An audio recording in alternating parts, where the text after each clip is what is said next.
નમસ્કાર દર્શક મિત્રો, હું છું એડવોકેટ સોનલ બારિયા।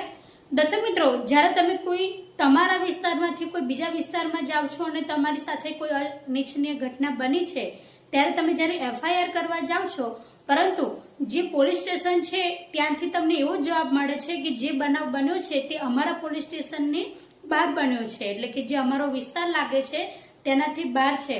તો દર્શક મિત્રો, તેમ છતાં પણ જે તે પોલીસ સ્ટેશનની અંદર તમારી 0 એફઆઈઆર થઈ શકે છે।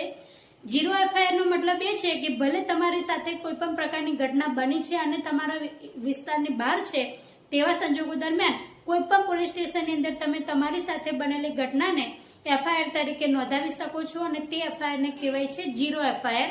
દર્શક મિત્રો, આ જે પ્રાવધાન છે તે ભારતીય નાગરિક સુરક્ષા સંહિતાની કલમ 173 મુજબ 0 એફઆઈઆર એ લખી શકાય છે। અને દર્શક મિત્રો, જ્યારે તમે તમારા પોતાના વિસ્તારમાં જાઓ ત્યારે